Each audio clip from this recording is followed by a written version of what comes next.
Hi friends, ഇന്ന് ഞാൻ വന്നിട്ടുള്ളത് ഷുഗർ ഷീറ്റ് കേക്കിൻ്റെ റെസിപ്പി വീഡിയോ ആയിട്ടാണ്. ഇത് വളരെ ഈസി ആയിട്ട് നല്ല ഭംഗിയിൽ കേക്ക് ഡെക്കറേറ്റ് ചെയ്തെടുക്കാൻ പറ്റും. അപ്പോൾ ഡെക്കറേഷൻസ് ഒന്നും അറിയാത്തവർക്കും നോസിലില്ലാത്തവർക്കും ഒക്കെ ചെയ്തെടുക്കാൻ പറ്റിയ ഈസി ആയിട്ടുള്ളൊരു മെത്തേഡാണ്. അപ്പോൾ ഇത് എങ്ങനെയാണ് ചെയ്യുന്നതെന്ന് നോക്കാം. അതിനു മുമ്പായിട്ട് സബ്സ്ക്രൈബ് ചെയ്തിട്ടില്ലാത്തവർ സബ്സ്ക്രൈബ് ചെയ്യാനൊന്നും മറക്കല്ലേ. അപ്പോൾ ഇതിനായിട്ട് ആദ്യം ഗ്ലൂക്കോസ് സിറപ്പ് ഒന്ന് റെഡിയാക്കി എടുക്കാനായിട്ട് ഞാൻ 1 കപ്പ് പഞ്ചസാരയും 1/2 കപ്പ് വെള്ളം കൂടെ ഒരു പാത്രത്തിലേക്ക് ചേർത്തിട്ട് അടുപ്പത്ത് വെച്ചിട്ടുണ്ട്. ഇനി ഇത് ഫ്ലെയിം ഓൺ ചെയ്തിട്ട് ഒന്ന് മെൽറ്റ് ചെയ്തെടുക്കാം. അപ്പോൾ ഇത് കടയിൽ നിന്ന് വേണമെങ്കിൽ കോൺ സിറപ്പ് എന്ന് പറഞ്ഞിട്ട് വാങ്ങാൻ കിട്ടും. അത് വാങ്ങിയിട്ട് യൂസ് ചെയ്താലും മതി. അപ്പോൾ വാങ്ങാൻ കിട്ടാത്തവർക്കായിട്ടാണ് ഇത് കാണിച്ചിട്ടുള്ളത്. ഇതിലേക്ക് 1 സ്പൂൺ നാരങ്ങാനീര് ചേർക്കുന്നുണ്ട്.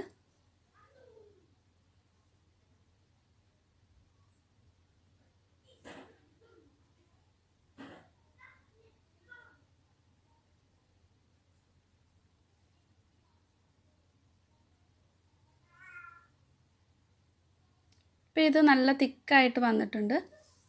ഇനി ഇത് ഒരു ഗ്ലാസ്സിൽ കുറച്ച് വെള്ളം എടുത്തിട്ട് അതിലേക്കൊന്ന് ഒഴിച്ച് നോക്കാം. അപ്പോൾ നമുക്കറിയാൻ പറ്റും ഇത് അതിൻ്റെ നമ്മൾ ഒഴിക്കുന്നത് ഇതിൻ്റെ ഈ ഗ്ലാസ്സിലെ വെള്ളത്തിൻ്റെ ഏറ്റവും താഴെ വന്നിട്ട് നമുക്ക് കൈകൊണ്ട് ഇങ്ങനെ എടുക്കുമ്പോൾ ഒരു സ്റ്റിക്കി ആയിട്ട് നല്ലൊരു തിക്കായിട്ടുണ്ടാവണം. അങ്ങനെയാകുമ്പോൾ ഫ്ലെയിം ഓഫ് ചെയ്യാം. ഇതേപോലെയാണ് വേണ്ടത്. കയ്യിലെടുക്കുമ്പോൾ നമുക്കൊന്ന് ഷേപ്പാക്കി എടുക്കാൻ പറ്റണം. ഇനി ഫ്ലെയിം ഓഫ് ചെയ്തിട്ട് തണുത്തിട്ട് എടുക്കാം.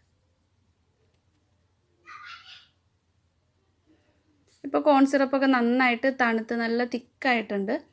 അപ്പോൾ ഇതിൽ നിന്ന് ഒരു 3 സ്പൂണാണ് വേണ്ടത്. അപ്പോൾ ഈ പഞ്ചസാരയിലേക്ക് മിക്സ് ചെയ്യുമ്പോൾ പെട്ടെന്ന് ഈസി ആയിട്ട് മിക്സ് ചെയ്യാൻ വേണ്ടിയിട്ട് ഞാനിതൊന്ന് ചൂടാക്കിയിട്ട് കുറച്ചൊന്ന് ലൂസാക്കി എടുക്കുന്നുണ്ട്. ചൂടാകുമ്പോൾ കുറച്ചൊന്ന് ലൂസായി കിട്ടും. അപ്പോൾ ഞാൻ ചെയ്യുന്നത് മൈക്രോവേവിൽ വെച്ചിട്ടൊന്ന് ചൂടാക്കി എടുക്കുകയാണ് ചെയ്യുന്നത്. ഇതിന് പകരം കുറച്ച് തിളച്ച വെള്ളത്തിലേക്ക് ഈ ബൗൾ വെച്ച് കഴിഞ്ഞാൽ ഒന്ന് മെൽറ്റായി ഇതേപോലെ ലൂസായിട്ട് കിട്ടും.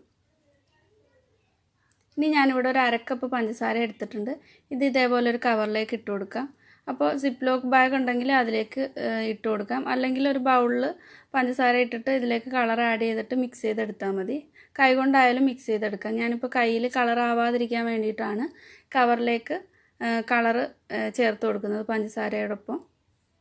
ഞാൻ ഓറഞ്ച് കളറാണ് യൂസ് ചെയ്യുന്നത്. ഒരു 2 ഡ്രോപ്പ് ജെൽ ഫുഡ് കളർ ചേർത്തിട്ട് ഇതേപോലെ കൈകൊണ്ട് നന്നായിട്ട് മിക്സ് ചെയ്തിട്ട് ഈ പഞ്ചസാര ഒന്ന് കളറെല്ലാം നന്നായിട്ട് മിക്സ് ചെയ്തിട്ട് നല്ല ഓറഞ്ച് കളറിൽ കിട്ടിയിട്ട് ഇത് റെഡി ആയിട്ടുണ്ട്. ഒരു ബൗളിലേക്ക് ചേർത്ത് കൊടുക്കാം.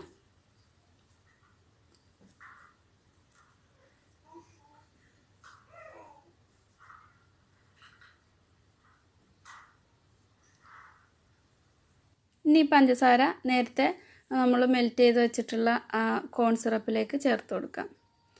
മൊത്തത്തിൽ ഞാൻ ചേർത്തിട്ടില്ല, കുറച്ചൊന്ന് ചേർത്തിട്ട് ഇതിനി ഒരു ബട്ടർ പേപ്പറിലേക്കോ അല്ലെങ്കിൽ ഒരു സിലിക്കോണിൻ്റെ മാറ്റിലേക്കോ ഒന്ന് സ്പ്രെഡ് ചെയ്തിട്ട് ബാക്കിയുള്ള പഞ്ചസാരയും കളർ ചെയ്തിട്ടുള്ള പഞ്ചസാര ബാക്കിയുള്ളത് പിന്നീട് ചേർത്ത് കൊടുക്കുന്നുള്ളൂ.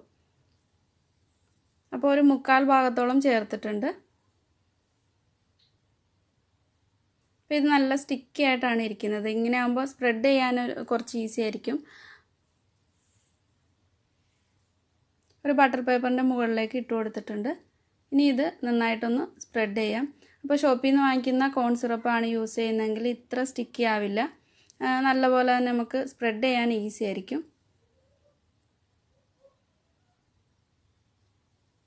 ഇതിൻ്റെ മുകളിലായിട്ട് ഒരു സിലിക്കോണിൻ്റെ ഒരു മാറ്റ് ഉണ്ടെങ്കിൽ അത് വെച്ചിട്ട് റോൾ ചെയ്തെടുക്കാം. അല്ലെങ്കിൽ ഒരു ബട്ടർ പേപ്പർ വെച്ചിട്ട് റോൾ ചെയ്തെടുക്കാം. ഞാനിവിടെ ഒരു പ്ലാസ്റ്റിക്കിൻ്റെ ഒരു ഷീറ്റ് വെച്ച് കൊടുത്തിട്ടുണ്ട്. എന്നിട്ട് ഇതേപോലെ റോൾ ചെയ്തെടുക്കാം. അപ്പോൾ നമുക്ക് പെട്ടെന്ന് റോൾ ചെയ്തെടുക്കാൻ പറ്റും.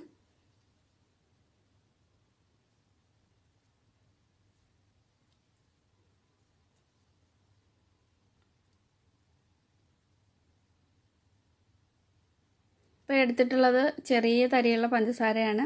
വലിയ തരിയുള്ള പഞ്ചസാരയൊക്കെ ആണെങ്കിൽ ഈ ഷുഗർ ഷീറ്റിന് നല്ലൊരു ഭംഗിയുണ്ടാവും.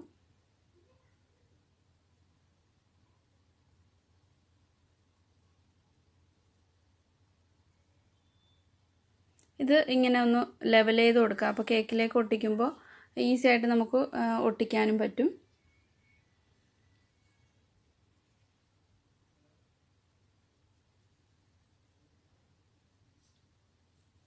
ഇനി ഇതിൻ്റെ മുകളിലായിട്ട് ബാക്കി വെച്ചിട്ടുള്ള ആ പഞ്ചസാര കളർ ചെയ്തതുകൂടി ഇട്ട് കൊടുത്തിട്ട് ഒന്ന് റോൾ ചെയ്തെടുക്കുന്നുണ്ട്.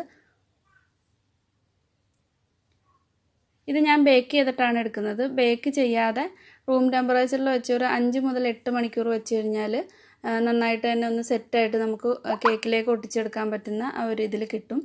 അപ്പോൾ ഇത് പെട്ടെന്നാവാൻ വേണ്ടിയിട്ട് ഞാൻ ബേക്ക് ചെയ്തിട്ട് എടുക്കുകയാണ് ചെയ്യുന്നത്.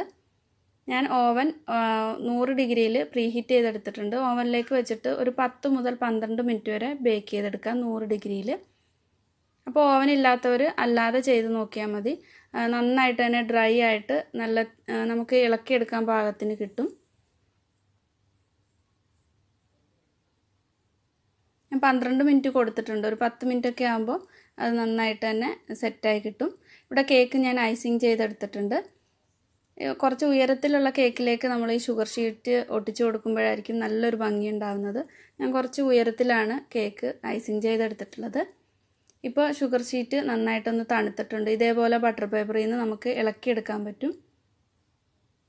അപ്പോൾ നമ്മൾ റൂം ടെമ്പറേച്ചറിൽ ഉണക്കിയെടുത്തിട്ടുള്ള ഷുഗർ ഷീറ്റ് ആണെങ്കിൽ നമ്മൾ എടുക്കുമ്പോൾ കുറച്ചൊക്കെ ഒന്ന് മുറിഞ്ഞു പോകാനുള്ള ചാൻസ് ഉണ്ട്. ഇതാകുമ്പോൾ അങ്ങനെ മുറിഞ്ഞൊന്നും പോയില്ല. നന്നായിട്ട് തന്നെ നമുക്ക് കേക്കിലേക്ക് ഒട്ടിച്ചു കൊടുക്കാനും പറ്റും. അപ്പോൾ ഞാൻ ഇതിൻ്റെ ഒരു പകുതി മാത്രമേ കേക്കിൻ്റെ പകുതി മാത്രമേ ഷുഗർ ഷീറ്റ് ഒട്ടിച്ചു കൊടുത്തിട്ടുള്ളൂ. എന്നിട്ട് ബാക്കി ഭാഗത്ത് സ്പ്രിങ്കിൾസ് കൊണ്ടൊന്ന് ഡെക്കറേറ്റ് ചെയ്തെടുക്കുന്നുണ്ട്. ഇതൊക്കെ അവരോട് ഇഷ്ടം അനുസരിച്ചിട്ട് ചെയ്തെടുക്കാം. ഒന്നുകിൽ സ്റ്റാറിൻ്റെ നോസിൽ വെച്ചിട്ട് റോസറ്റ് പൈപ്പ് ചെയ്ത് കൊടുക്കാം. ഞാൻ ഇതേപോലെ ഒരു ഫ്ലവർ ഇങ്ങനെ ഒട്ടിച്ചു കൊടുക്കുന്നുണ്ട്. നന്നായിട്ട് വാഷ് ചെയ്തിട്ട് ഇങ്ങനെ ഒട്ടിച്ചു കൊടുത്തിട്ടുണ്ട്. അപ്പോൾ വളരെ ഈസി ആയിട്ട് എല്ലാവർക്കും തന്നെ ഡെക്കറേറ്റ് ചെയ്തെടുക്കാൻ പറ്റിയ ഒരു രീതിയാണ് ഷുഗർ ഷീറ്റ് വെച്ചിട്ടുള്ളത്. ട്രൈ ചെയ്ത് നോക്കുക. ഈ വീഡിയോ ഇഷ്ടമായിട്ടുണ്ടെങ്കിൽ ലൈക്ക് ചെയ്യുക, ഷെയർ ചെയ്യുക. ഇതുവരെ സബ്സ്ക്രൈബ് ചെയ്യാതെ ആരെങ്കിലും കാണുന്നുണ്ടെങ്കിൽ ഒന്ന് സബ്സ്ക്രൈബ് ചെയ്തേക്കണേ. താങ്ക്